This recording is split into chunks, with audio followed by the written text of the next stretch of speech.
bakka amantiitti itti fayyadamu, bakka hojiitti itti fayyadamu, bakka hojiitti itti fayyadamu, bakka daldalaatti itti fayyadamu. Yeroo dhaqanii waa bitan itti fayyadamu, yeroo waa gurguratan itti fayyadamu.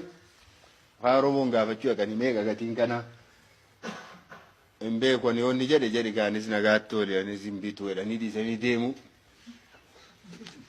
Lolan barbaachu waan biraan barbaachu dhaqaatii gaafadhaa gatii isaa kun meeqa eessaa dhufee eessatti hojjetamaa saayizii isaa kan kana caalu jiraan kanaa gadi jira jedhanii hin beeku jedhamini nagaatti oole jedhanii sokku. Inni tokkos dhaqee gaafata akkas naa godhi akkas hin beeku jedhanii nagaatti oole jedhanii deemu. Isa dubbatutti hin kennanii haqanii. Isattiin eenyummaa keenya bal'isu isattiin afaan keenya dagaagsu. Yoo kana goone nama 3-4 goone guyyaa tokko keessatti yoo goone maal godha namichi sun? Yookaan hin barata.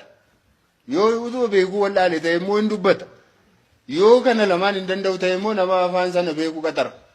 Nama tokkoof hojii baasita immoo hin baasne. Akkumatti hin deemnee yoo iyyiin afaan keenya kana ta'uu namitti kana suuqii cufanii deemsisuudha. Maaltu nu cufsiise? Maaltu kanatti nu geesse?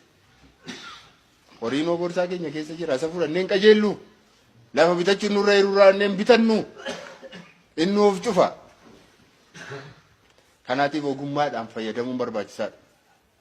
Waa'ee afaan keenya irratti jabinaan, ogummaadhaan, beekumsaan qajeelfamnee hojii hojjechuutu nurra jiraata.